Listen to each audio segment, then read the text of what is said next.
kita masih membahas yang ketiga, yaitu amalan-amalan kebaikan yang dapat menggugurkan dosa. Yang kedelapan adalah berzikir kepada Allah Ta'ala. Lamma kana tasbatul qalbi sababu liwuqu'i sahibuha fid-dunub, tatkala beratnya hati itu sebab terjatuhnya pelaku dosa ke dalam perbuatan dosa dan maksiat. Kana dzikrullah subhanahu dawa'u li qawwatiha wa bu'diha 'anillah. Maka zikir mengingat Allah Subhanahu wa ta'ala adalah obat dari kerasnya hati dan jauhnya hati dari Allah Ta'ala. Maka ikhwan fillah hadana Allah wa iyyakum jami'an, hati itu yang keras dapat dilembutkan dengan zikir. Hati itu yang gelisah dapat ditenangkan dengan zikir. Hati itu yang jauh dari Allah Ta'ala dapat didekatkan dengan zikir kepada Allah Subhanahu wa ta'ala. Kama qala Al-Hasan lamma qala lahu rajul, sebagaimana Al-Hasan Al-Basri rahimahullahu ta'ala mengungkapkan sebuah pernyataan ketika ada seorang laki-laki yang mengadu kepadanya, "Ya Abu Sa'id, asbu ilaika qaswata qalbi." Wahai Abu Sa'id, aku mengadu kepadamu tentang kerasnya hatiku. Jadi Abu Sa'id ini adalah kunyah Al-Hasan Al-Basri. Ya Abu Sa'id, asbu ilaika qaswata qalbi. Wahai Abu Sa'id, aku mengadu kepadamu tentang kerasnya hatiku. Maka kata Al-Hasan Al-Basri rahimahullah, "Adzikru bidzikr." Lembutkanlah hatimu itu dengan zikrullah. Jadi kalau hati kita terasa keras, maka tidak ada cara untuk melembutkannya kecuali dengan zikrullah, berzikir kepada Allah Subhanahu wa ta'ala. Wa dzikru min aitsaril ibadat. Zikir itu adalah di antara amalan-amalan ibadah yang paling mudah. Wa ajatiha wa a'zamiha. Ternyata zikir itu bukan hanya saja amalannya yang paling mudah, tapi juga pahalanya besar. Tahuttu bihil khati'at. Dengan zikir itu terhapuslah dosa-dosa. Wa tasdadu bihil hasanat. Dan juga dengan zikir itu bertambahlah kebaikan-kebaikan. Nabi sallallahu alaihi wasallam pernah menyebutkan kalimatani khafifatani. Ada dua kalimat yang ringan, ala lisan, diucapkan di lisan. Thaqilatani fil mizan. Ternyata dua kalimat itu berat di timbangan. Habibatani ila rahman. Dua kalimat itu dicintai oleh Allah Ar-Rahman. Apa dua kalimat itu? Subhanallah wa bihamdihi, subhanallahil azim. Zikir subhanallah wa bihamdihi, subhanallahil azim. Ringan diucapkan? Ringan. Nah, kenapa faedahnya berat timbangannya di sisi Allah? Dua kalimat itu pula dicintai oleh Allah Subhanahu wa ta'ala. Namun nyatanya zikir tersebut berat kita ucapkan di keseharian kita. Padahal fadilahnya sangat besar. Kalimatani khafifatani 'alal lisan, thaqilatani fil mizan, habibatani ila rahman. Subhanallah wa bihamdihi, subhanallahil azim. Jadi zikir itu amalannya mudah, pahalanya besar, dengannya dosa-dosa dihapuskan, dan juga dengannya kebaikan-kebaikan ditambah.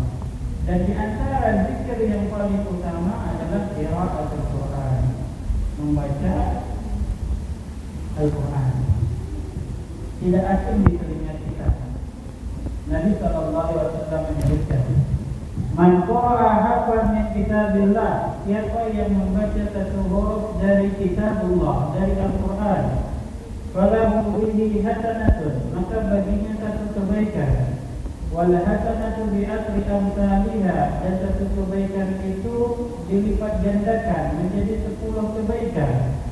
La aqulu alif lam mim harfun, aku tidak mengatakan alif lam mim satu huruf.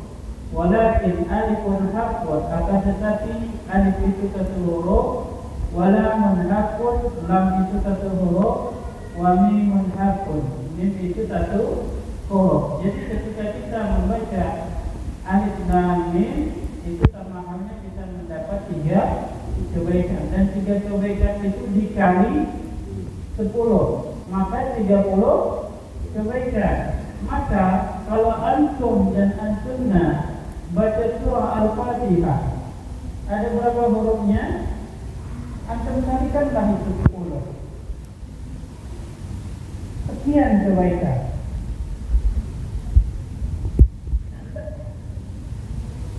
Namun nyatanya apa? Kapan belajar kalian membaca Al-Quran? Ada tak hari ini yang membaca Al-Quran? Atau cuma antum baca Al-Quran itu secara hafalan antum ketika salat? Kapan terakhir kali mushaf itu, Al-Quran itu antum pegang? Atau hanya ketika Ramadan saja? Kapan ya ikhwan dan akhwat? Wa min alamati mahabbatillahi mahabbatu kitabahu, dan di antara tanda-tanda kecintaan kita kepada Allah adalah kita cinta kepada kitabnya, kita cinta kepada Al-Quran, kita cinta kepada kalamnya. Qala Ibnu Qayyim rahimahullahu ta'ala, beliau berkata, "Inna mahabbatullahi tunawwirul wajha." Sesungguhnya kecintaan kita kepada Allah Subhanahu wa ta'ala, inilah yang menjadikan wajah kita bercahaya. Jadi orang-orang yang mencintai Allah Ta'ala, maka akan nampak di wajahnya itu bercahaya. Bukan berarti di wajahnya itu ada lampu, tidak.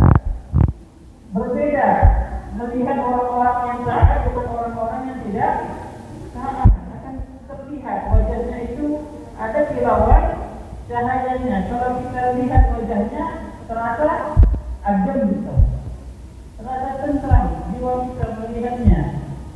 Watadrahu sadra, dengan kecintaan kepada Allah Ta'ala, dada kita terasa lapang. Ada masalah seperti tidak ada masalah.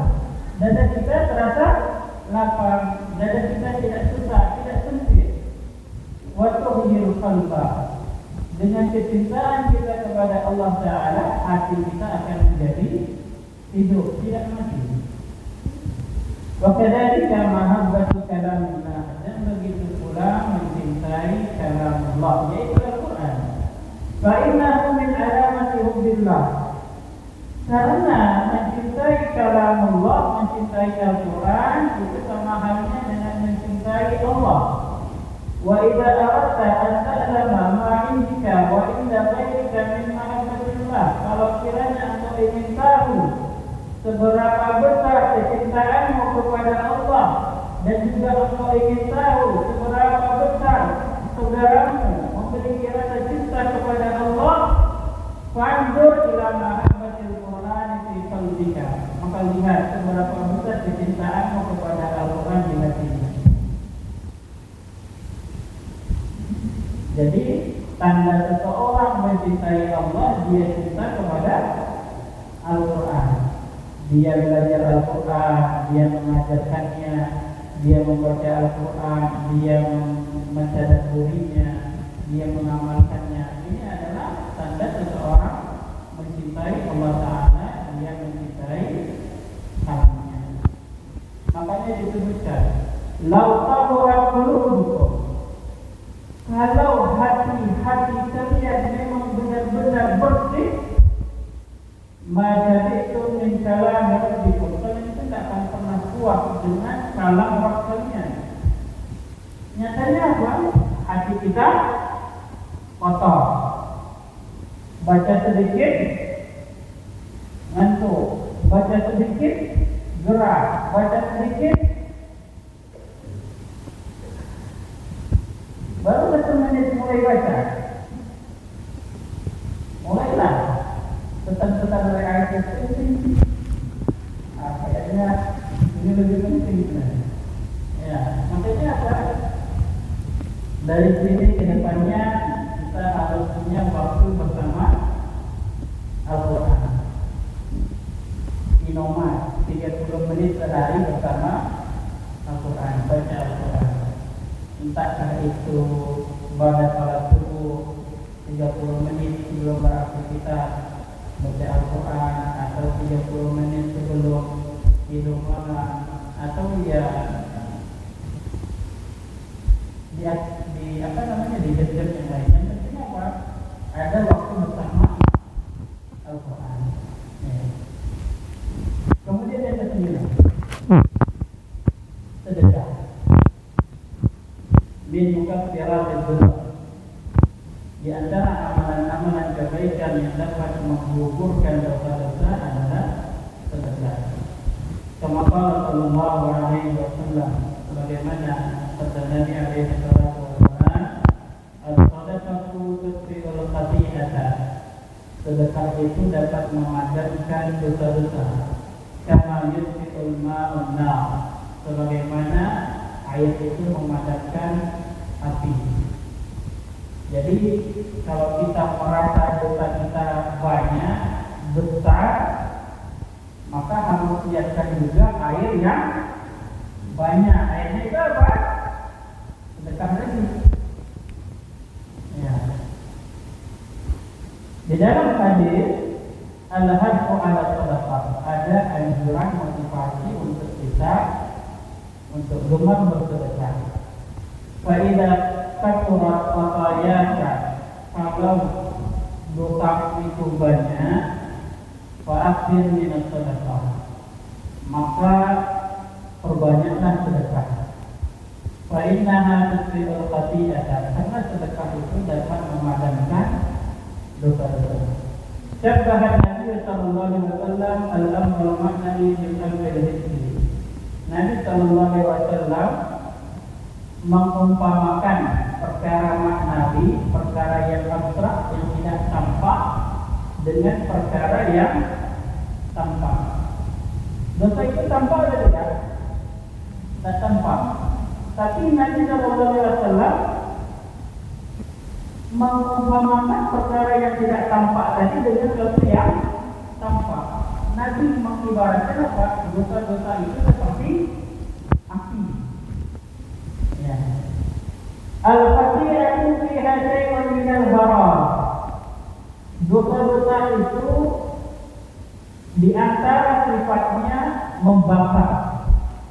Tapi kalau membakar berarti seperti api. Ya, ini di antara sifat dosa. Li'annaha yu'adzabu 'alaiha insanina. Karena manusia ketika dia berbuat dosa, dia diazab dengan neraka. Wa sadaqatu fiha syai'un minal burudah. Dan sedekah itu memiliki sifat dingin. Tapi kalau dingin seperti air. Walihada syabbaha Nabi sallallahu alaihi wasallam. Oleh karena itu Nabi sallallahu alaihi wasallam menyamakan, mengumpamakan sedekah itu dengan bilma, dengan air, yutfi'u an-nar, yang dapat memadamkan api. Jadi kalau dosa kita banyak, maka perbanyaklah sedekah. Karena api itu hanya bisa dipadamkan dengan air. Jadi dosa-dosa kita bisa dipadamkan dengan sedekah. Perbanyak sedekah. Yang ke-10, iyadatul marid, menjenguk orang yang sakit. Ini terkadang jarang kita lakukan. Padahal Nabi sallallahu alaihi wasallam mengatakan di antara hak seorang muslim dengan muslim yang lainnya, wa idza marida fa'udu, kalau dia sakit sakit, maka jenguklah dia. Masalahnya, pernah tidak kita jenguk orang sakit? Atau kita beralasan ingin jenguk, kita punya kepilihan.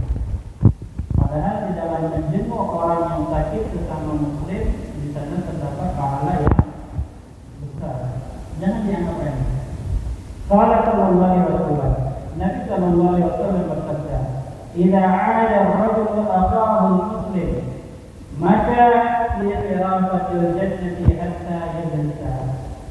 Apabila seseorang menjenguk saudaranya sesama muslim, maka fi qirafatil jannah hatta yajlisa. Maka dia sedang berjalan di taman-taman surga sampai dia tiba. Allahu Akbar. Ini nikmat. Kita menjenguk saudara kita yang sakit, itu sama halnya kita sedang berjalan di taman surga. Wa idza jalasa dhamaratuhu rahmah. Kalau kita duduk di sisi orang yang sakit, kita dituruni rahmat kasih sayang Allah. Makanya di antara doa yang terbaik itu adalah doa di sisi orang yang sakit. Ya, doakan dia kesembuhan. Doakan dia dengan sakitnya itu sebagai pelebur dosa-dosanya. Ya, doa rahmat.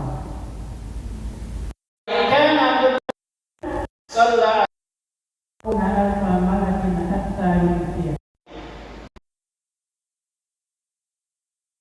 pagi hari 70.000 malaikat mendoakan kebaikan untuknya sampai sore hari.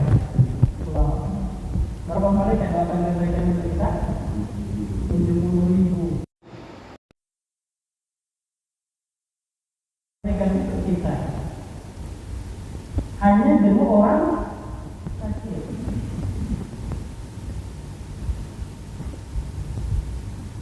Itu kalau kita jenguk di pagi hari.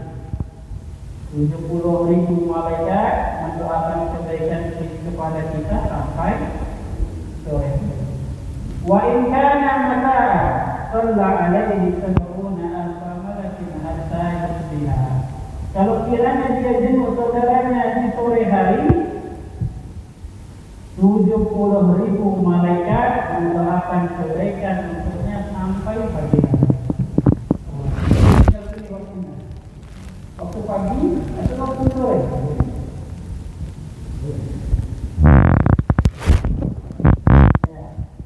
70.000 malaikat mendoakan.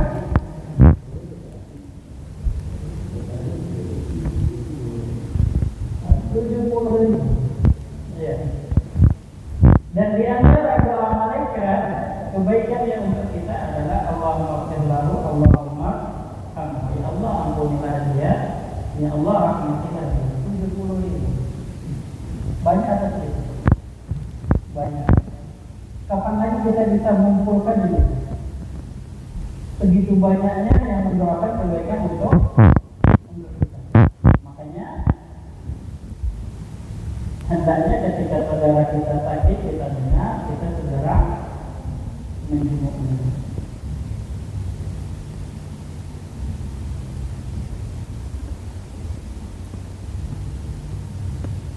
Yang ke-11, yang ke-berapa? Habis ya? Ya, kita dapat maksudnya.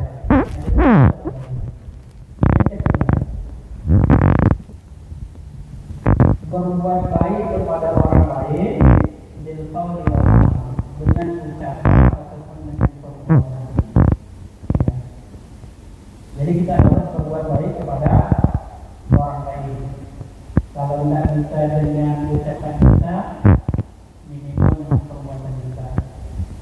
Qala sallallahu alaihi wasallam, Nabi sallallahu alaihi wasallam bersabda, "Ahabbun nasi ila Allahi anfa'uhum lin-nas." Manusia yang paling Allah cintai adalah manusia yang paling bermanfaat untuk manusia lain. Jadi manusia paling baik di sisi Allah bukan yang paling tinggi jabatannya, bukan bukan manusia yang paling baik di sisi Allah adalah manusia yang paling banyak ilmunya, kan? Bukan manusia yang paling baik di sisi Allah manusia yang paling banyak hartanya, tapi manusia yang paling baik di sisi Allah adalah manusia yang paling banyak memberikan manfaat kepada orang lain. Ini bisa dilakukan oleh siapa saja. Anda tak berharta, Anda tak bertakhta, bisa lakukan. Yang penting apa? Anda bisa memberikan manfaat kepada orang lain, walaupun tak punya harta, walaupun tak punya jabatan, bisa kita lakukan. Yang penting apa? Bisa memberi manfaat kepada orang lain. Ini adalah manusia yang terbaik di sisi Allah Ta'ala. Wa ahabbu a'mali ila Allahi sururun tudkhiluhu ala muslim. Dan amalan yang paling Allah cintai, engkau masukkan kebahagiaan di hati seorang muslim. Jadi misalnya kalau teman kita sedang gelisah kan terlihat dari wajahnya. Kenapa gelisah? Iya. Anak istri di rumah belum makan, ayolah ini ada di ruang. Masuk hati seorang muslim itu kebahagiaan. Ini adalah amalan yang paling Allah cintai. Kenapa terus? Iya. Utang belum dibayar, ini ada sedikit. Jadi apa? Ini adalah amalan yang paling Allah cintai adalah memasukkan kebahagiaan di hati seorang. Ada teman kita sakit, tidak ada yang tahu kabarnya, tidak ada yang jenguk. Kemudian kita tahu kabarnya dia sakit, kita jenguk, dia bahagia karena kita menjenguknya. Maka itu adalah amalan yang paling Allah cintai, karena kita memasukkan kebahagiaan di dalam hatinya. Atau engkau hilangkan kesulitannya, atau engkau hilangkan kelaparannya, atau engkau lunaskan utangnya. Ini adalah di antara amalan-amalan yang dengannya kita masukkan ke dalam hati seorang muslim kebahagiaan. Kita hilangkan kesulitannya, kita beri dia makan karena dia kelaparan, kita lunaskan utangnya. Ya. Kemudian apa? Walian amsiya ma'akhi, walian amsiya ma'akhi fi hajatin. Aku berjalan bersama saudaraku karena dia punya suatu hajat kebutuhan. Ahabbu ilayya min an a'takifa fi hadzal masjid. Maka itu lebih aku cintai daripada aku beriktikaf di masjid ini, yakni Masjid Al-Madinah, yaitu Masjid Nabawi. Sahabat selama 10. Allah. Kalau misalnya ada teman antum, ayolah berkelana, antum bawa mobil, ini mobil anak sedang datang lagi bawa dia capek. Ya, maka antum masuk ke dalam hadis ini, walian masih ma'akin. Ya, aku berjalan bersama saudaraku untuk membantu hajat kebutuhannya, maka itu lebih aku cintai daripada iktikaf di masjid ini. Masjid Nabawi selama 1 bulan. Ini menunjukkan apa?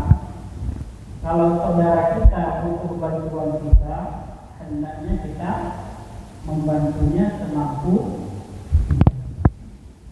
Karena Nabi Sallallahu Alaihi Wasallam pun lebih menyukai bisa memberikan manfaat kepada orang lain daripada beliau beriktikaf di masjidnya sendiri, walaupun itu sebulan lama. Jadi kalau kiranya kita butuh bantuan, kita ya kita pergi dakwah ke sana untuk bawa mobil. Ya, jadi kalau kerjaan ya. Kalau enggak, wali ada jemaah ini di mana? Betul belajar itu.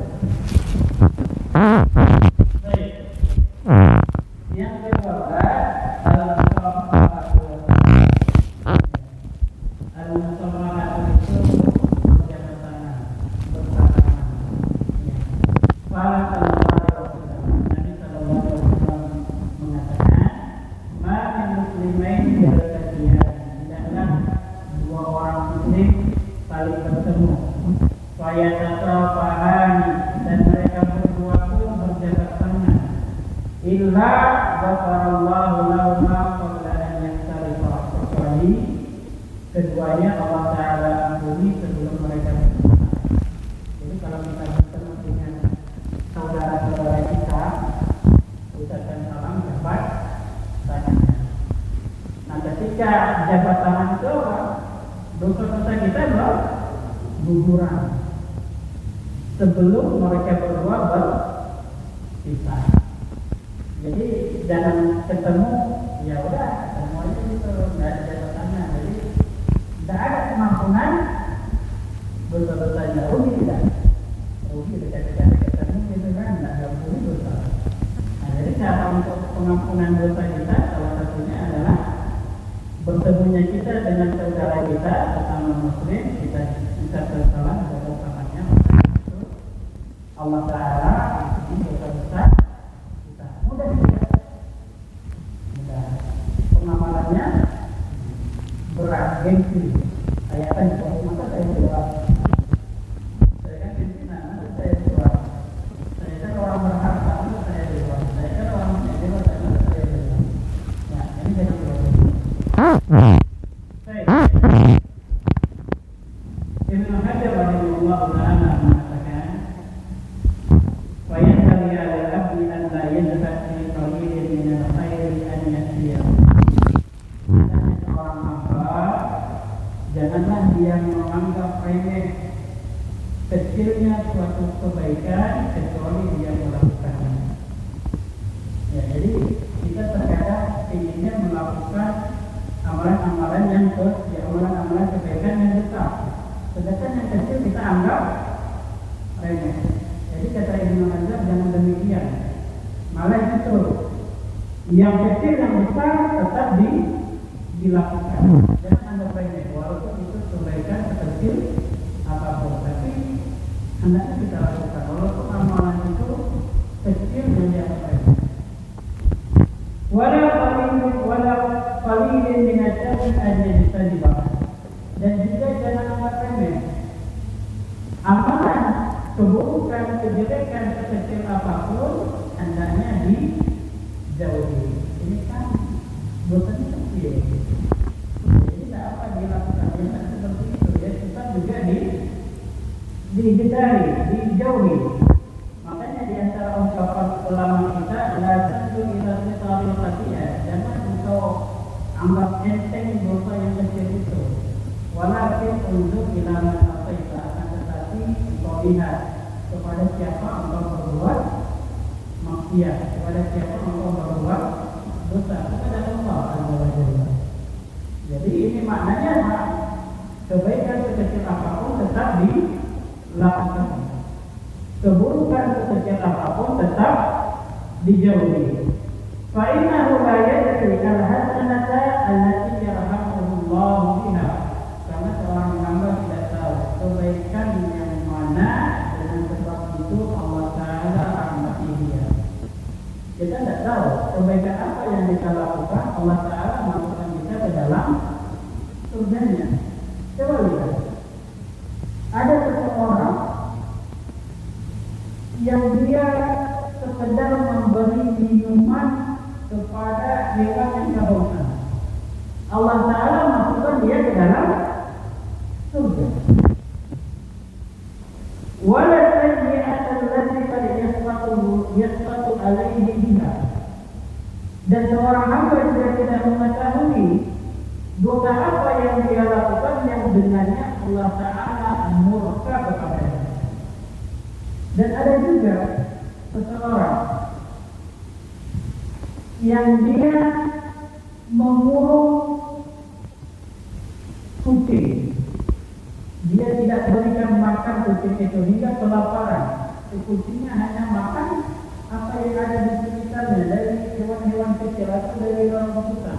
Dia suruh kucing itu, maka Allah Ta'ala mengazabnya. Maka ini menunjukkan apa? Perkara yang kebaikan sekecil apapun kalau kita lakukan, keburukan sekecil apapun